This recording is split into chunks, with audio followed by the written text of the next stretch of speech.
Bueno, vamos a comenzar con el módulo 3.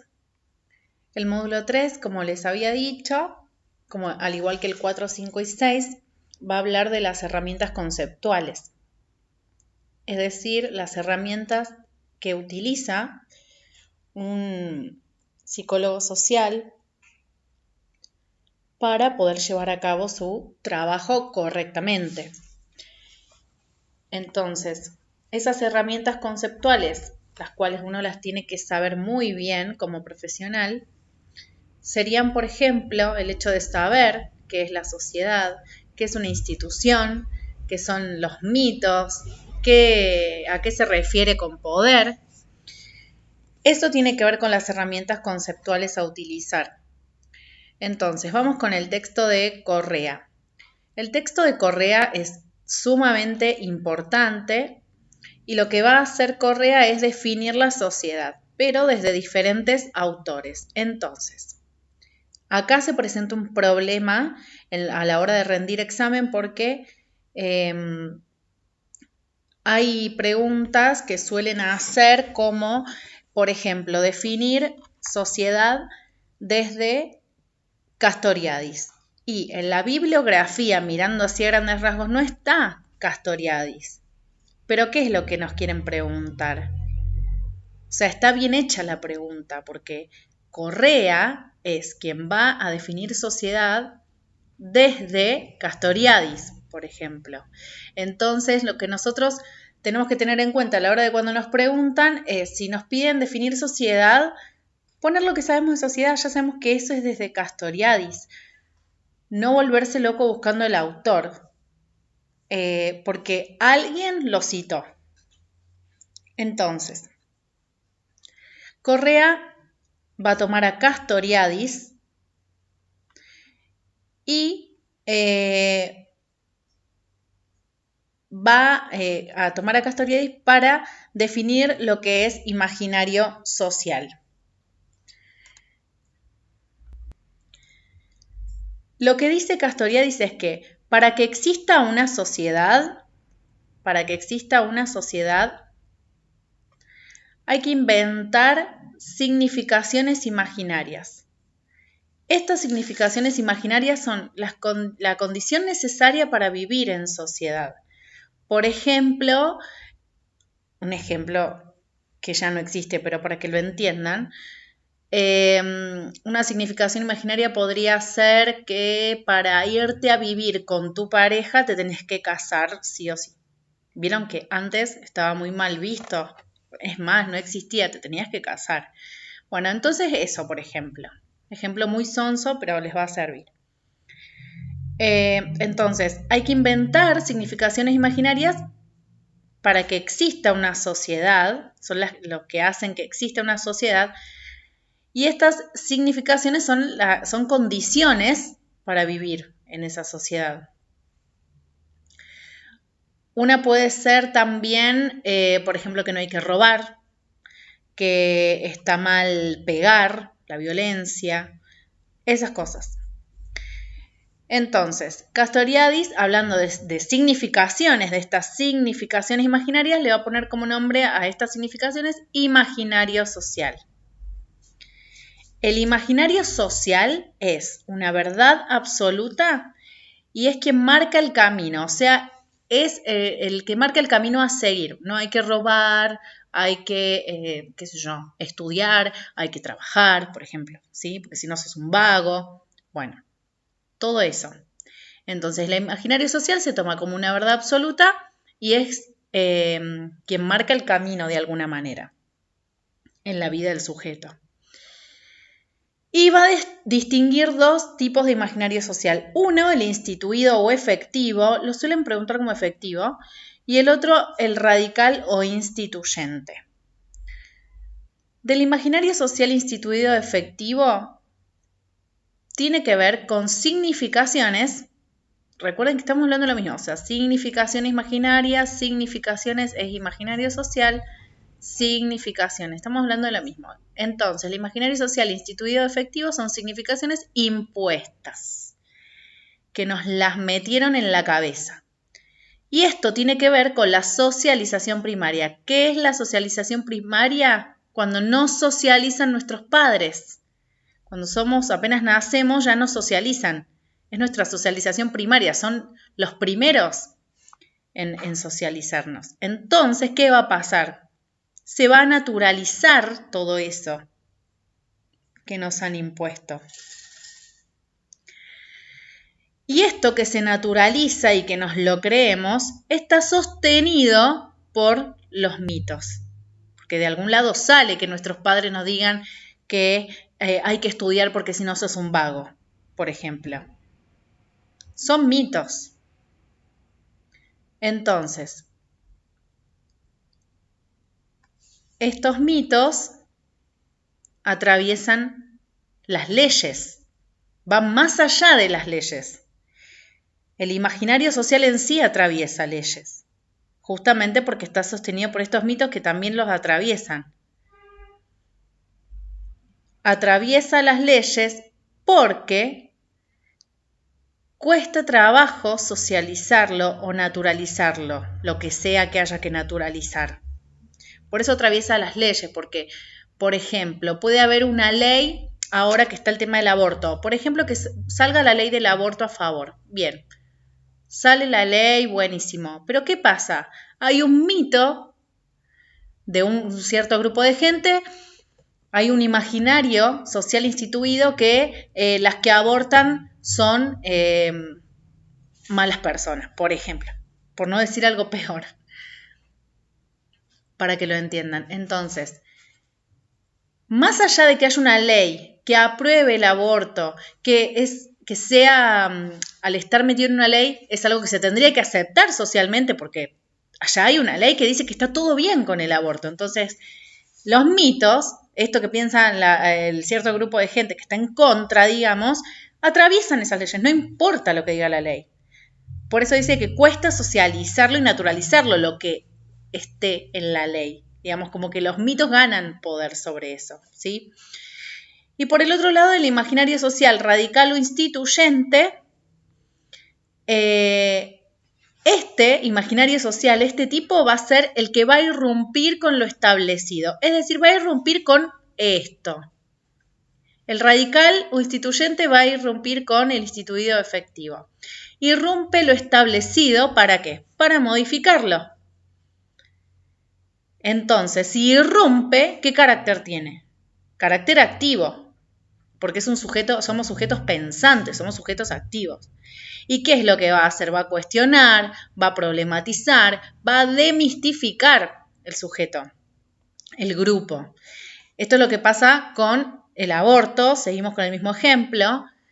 ¿Qué pasa? Lo que quiere hacer es irrumpir con esto establecido de que no hay que abortar y que está mal. ¿Sí? Entonces quiere romper con eso y va a cuestionar y a problematizar y a desmitificar todo eso que se piensa de que abortar está mal. ¿Y cómo lo va a hacer? Esto es la vida misma.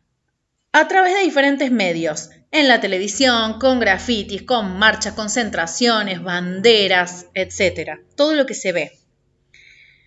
Todo esto lo va a hacer ¿para qué? Para sacar el mito a lo instituido, para derrocar ese mito de que las personas que abortan está mal hacer eso y son asesinas, ¿sí? Entonces, ¿qué nos va a dar como resultado? Irrumpir con lo establecido a través de los medios, sacarle el mito a lo instituido. Como resultado va a dar nuevas significaciones imaginarias. ¿Cuál era o es la significación imaginaria establecida con respecto al aborto? Que la persona que aborta es una asesina. ¿Cuál es la nueva significación imaginaria que da este grupo que está irrumpiendo? Que no es así, que no se es asesina por abortar.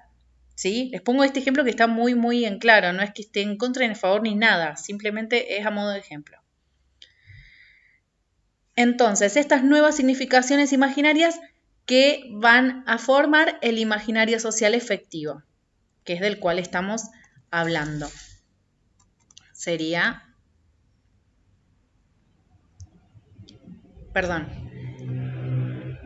Van a resultar estas nuevas significaciones van a resultar imaginario social efectivo, es decir, acá, una vez que sean aceptadas socialmente estas nuevas significaciones y todo el mundo entienda que por abortar uno no es asesina, ¿qué va a pasar a ser? Va a pasar de convertirse en imaginario radical o instituyente a imaginario social efectivo. Es como una cadena. De todas maneras, para que eso pase, tiene que pasar muchísimo, porque recuerden que está esto acá, que los mitos atraviesan las leyes, el imaginario social instituido atraviesa las leyes. Entonces, si bien puede crearse una ley que diga que no sos asesina por eso y que está todo bien con el aborto, pero así todo todavía, por más que haya una ley, puede no ser imaginario social efectivo. Para que pase a ser efectivo tiene que ver con que la gente lo naturalice y lo pueda socializar y lo pueda resignificar. Con eso, va más allá de lo legal. Después va a tomar, Correa va a tomar también a Luro para hablar de lo instituido.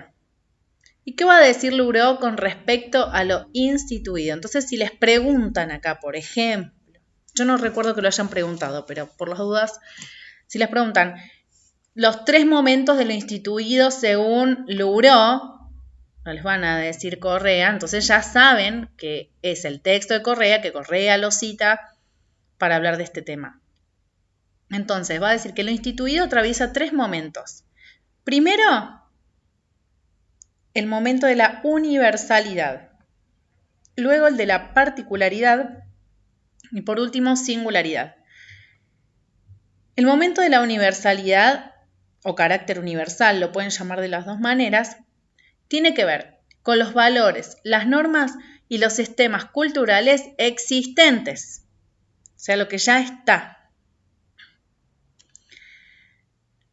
El momento de la particularidad, que es de carácter práctico, hay una negación porque se contradice con la realidad. Por ejemplo, ¿qué es lo que está universalizado? Que la familia la constituye mamá, papá y el hijo. Pero acá, en el momento de la particularidad, de lo instituido, de mamá, papá, hijo, hay una negación porque se contradice con la realidad. ¿Cuál es la realidad de hoy en día? ¿Todas las familias son mamá, papá, hijo? No. Hay familias separadas, hay familias de tipo homosexual, hay familias ensambladas, entonces no es todo mamá, papá, hijo, ¿sí? Por eso, momento de la particularidad, en donde hay una negación y se contradice con la realidad, porque la realidad no es esa. Y el otro momento es el de singularidad o carácter simbólico, en donde expresa este momento sus contenidos y da lugar a nuevas significaciones imaginarias, que es lo que hablamos anteriormente, por lo que éstas se van a volver universales. ¿Sí? Es lo mismo que hablamos antes. Estos 3 momentos de lo instituido es un movimiento dialéctico. Esto lo tienen que saber. Acá hay un movimiento dialéctico, porque miren, de universalidad pasa hasta la singularidad y de ahí esto mismo se vuelve a la universalidad. Y después Luro también va a hablar de lo que es institución, a la que le va a adjudicar 3 características. La institución tiene como característica polisémica, es decir, que tiene varios significados, equívoca y problemática. Tiene carácter polisémico, carácter equívoco, carácter problemático. Polisémico tiene que ver con la eficacia simbólica de lo jurídico, con las relaciones de fuerza y de poder. Es lo que hablábamos antes, de que la ley no significa que esté naturalizado. El hecho de que haya una ley que diga que el aborto es algo bueno de incluir y que no tiene por qué ser penalizado ni nada, no significa que esté naturalizado. Hay muchas leyes, de hecho, que hoy en día apoyan ciertos derechos con los cuales no todos estamos de acuerdo. Por ejemplo, pasa mucho también con las leyes de que a un menor no se lo puede arrestar. A un menor que es delincuente, que mata a alguien, no se lo puede meter preso porque es menor. Hay mucha gente, hay un grupo de gente que dice, pero ¿cómo? No puede ser. Si mató a alguien tiene que estar preso. Bueno, pero hay una ley que dice que no. Sí, bueno, pero no me importa, no estoy de acuerdo con eso. Entonces, tiene que ver con esto que venimos hablando. Piensen en institución, no como la institución escolar, institución de instituir, ¿sí? Otro carácter de la institución es equívoco. Es decir, que va a designar simultáneamente y alternativamente lo instituido instituyente, por su carácter dialéctico. Es lo que hablábamos antes de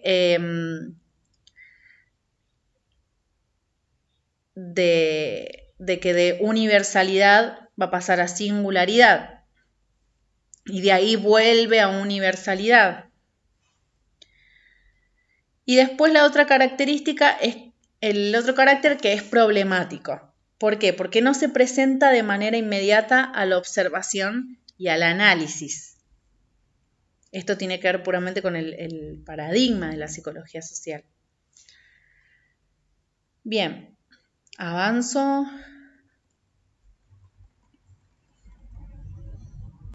Todo esto en el curso lo doy mucho más completo, pero este es un intensivo para repasar que viene bárbaro. Seguimos entonces con el texto de Fernández y de Brasi. Este texto es re lindo, re fácil y lo que van a hablar es de mitos, van a definir lo que son los mitos y van a definir lo que es el poder. Y van a citar también a Castoriadis. ¿Qué pasa? ¿Por qué tanto Castoriadis? Porque Castoriadis es quien no inventa, sino quien pone el concepto de imaginario social. Digamos, él es el dueño del concepto imaginario social. Entonces, obviamente que cada vez que se hable de imaginario social lo van a citar a Castoriadis porque es de él ese concepto. Entonces, lo van a citar a Castoriadis para hablar del imaginario social efectivo o instituido del que hablamos antes y que ya dijimos que estaba sostenido por mitos que tienen un relato ficticio, no verídico y que es inventado, o sea, es algo popular. Esto de los estudiantes de psicología son todos vagos y fuman marihuana, por ejemplo. Bueno, eso es un relato ficticio, no es verídico y está inventado, no basado en no sé qué, pero con eso tiene que ver, es un mito eso. Y se transmite de generación en generación, por esto de la socialización primaria. Eso es lo que va a agregar con respecto al imaginario social efectivo. Después ustedes igual le agregan todo lo otro que vimos, ¿sí? Pongan todo lo que se acuerdan cuando les pidan definir imaginarios sociales según Castoriadis, ponen todo, lo anterior y lo de este texto. De todas maneras, entre paréntesis le ponen desde qué texto quieren que lo respondan, así que eso es una guía. Después de mitos. ¿Cuál es la función principal? Y esto también lo tienen que saber. Función principal de los mitos, sostener lo instituido, justamente. ¿El mito para qué existe?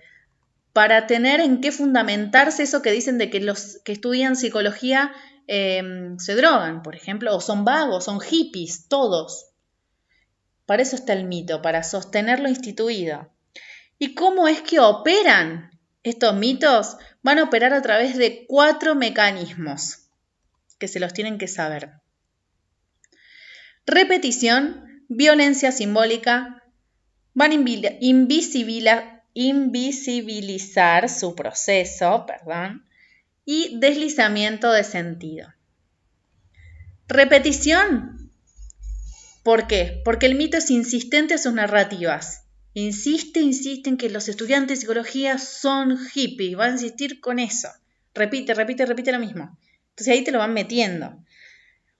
Después, opera con el mecanismo de violencia simbólica. ¿Por qué? Porque apuntan a la totalidad del sujeto. Es decir, utilizan verdades totalizadoras, juzgan, o sea, todos los estudiantes, a la totalidad del sujeto. Todos los estudiantes de psicología son hippies, todos, no algunos, ¿sí? El otro mecanismo por el cual operan los mitos es mediante la invisibilización del proceso, de su proceso. Es decir, que el proceso es, van a invisibilizar la historicidad social de la construcción de ese mito. O sea, es lo que les decía recién, no se sabe de dónde sale ese mito. Está de manera invisible en cuanto a lo sociohistórico de la construcción de ese mito. No se sabe de dónde salió. No se sabe cómo. Y después lo que tienen es deslizamiento de sentido, porque colocan en una categoría términos diferentes que nada que ver. Por ejemplo, colocan al homosexual como alguien enfermo. Entonces, en una categoría van a colocar, en la categoría de enfermedad, van a colocar al homosexual que no tiene nada que ver. Ser homosexual con ser enfermo no tiene nada que ver. Por eso hay un deslizamiento de sentido. Y luego, para definir poder, el texto va a decir lo siguiente. Entonces, de poder lo que va a decir es que está naturalizado, el poder es naturalizado, es decir, instituido, más de lo mismo, ¿sí? Y que tiene la capacidad de estructurar el campo de acción del otro.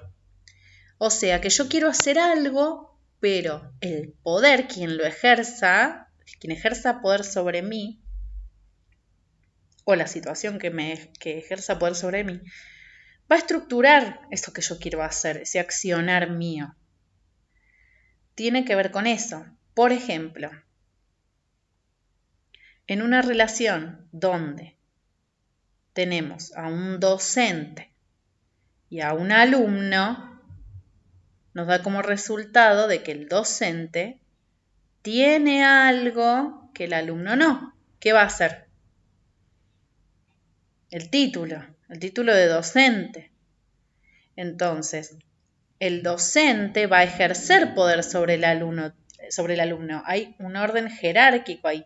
O jefe empleado. Es el dueño de donde trabajás, tenés que hacer, va a estructurar el campo de acción del empleado. No puede hacer lo que quiere. Tiene que hacer lo que el jefe dice. Pero así todo el poder conlleva libertad, porque yo, así sea un alumno o sea un empleado, tranquilamente puedo decir no quiero hacer esto. O no te voy a hacer caso a lo que me estás diciendo. ¿Sí? Es libre, conlleva libertad. Y acá va a explicar que el poder opera a través de 3 mecanismos o formas. Uno es la fuerza-violencia. Fuerza-violencia tiene que ver con que hay una diferencia entre los sujetos de relación de poder. Hay una diferencia entre A y B, que es lo que hablábamos acá. Después el otro mecanismo refiere al discurso del orden. Es decir, que el discurso tiene que ver con el discurso que legitima el hecho de ejercer poder. Es decir, la justificación que utiliza esa persona. Por ejemplo, ¿qué sería el discurso del orden? Bueno, vos me haces caso porque yo soy tu jefe, yo soy el dueño de acá, yo soy el que te paga para que hagas lo que yo te diga. Esa es la justificación. Ese es el discurso del orden. Es un discurso que va a fundamentar el hecho de que yo ejerza poder sobre vos. que soy tu jefe, ¿sí? Y por supuesto, el otro mecanismo por el cual opera el poder es mediante el imaginario social.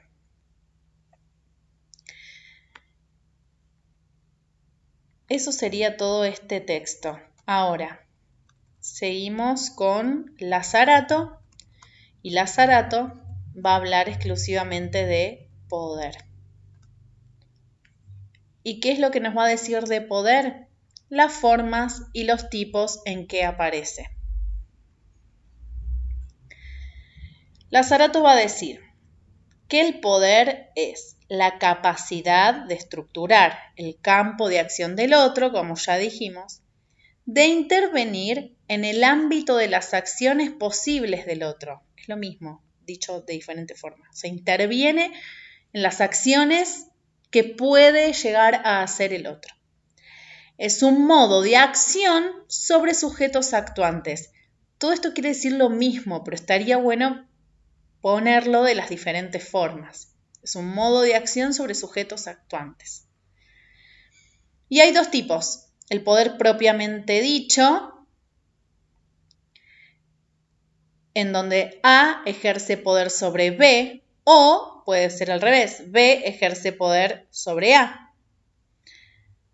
Porque conlleva libertad, que es lo que hablábamos antes. Hasta cierto punto, claro. Porque en un trabajo más vale que tampoco uno va a poder hacer libremente lo que quiera. Uno puede decir, no, mira, me parece que esto no es así, pero bueno, al fin y al cabo se va a terminar haciendo lo que el jefe diga, ¿sí? Pero de todas maneras conlleva libertad. Y el otro tipo de poder es el de relaciones de dominación. Acá hay una pérdida de libertad, hay un dominio del otro. Un sujeto gobierna al otro. Por ejemplo, las mujeres violentadas, golpeadas, que sufren violencia doméstica. Ahí ese es un poder, un tipo de poder en donde hay una relación de dominación. ¿Y por qué se transforma en dominación? Se transforma en dominación, y esto lo han preguntado, ¿mediante qué técnica se transforma en dominación el poder? Mediante las técnicas de gobierno. ¿Cuáles son las técnicas de gobierno? Gobierno, piénsenlo en gobernar, en ser una persona gobernada, no en el gobierno político, me refiero, sino el gobernar como acción. Hay técnicas para gobernar a la persona. ¿Cuáles son estas técnicas de gobierno? Estrategias como el control y el disciplinamiento para poder transformar una relación de poder desde propiamente dicho a dominación. Hay estrategias, de hecho, en las parejas donde hay violencia doméstica, generalmente el que ejerce violencia, el que ejerce poder, tiene estrategias para poder transformar esa relación de poder que en principio siempre comienza siendo una relación de poder propiamente dicha, para que pase a ser dominación. ¿Y cómo puede hacerlo? Controlando, disciplinando al otro. Y así el otro se va acostumbrando y bueno, hasta que entra en la rueda. Eso es de Lazzarato. Bien. Hasta acá sería entonces el módulo 3. Esto es lo más importante. Complementen el material. Para repaso, esto está buenísimo. Para estudiar, complementen. Y por favor, la manera que me pueden agradecer es poniendo me gusta, compartiendo mis videos para que todos puedan tener acceso y suscríbanse también porque voy a estar subiendo más intensivos.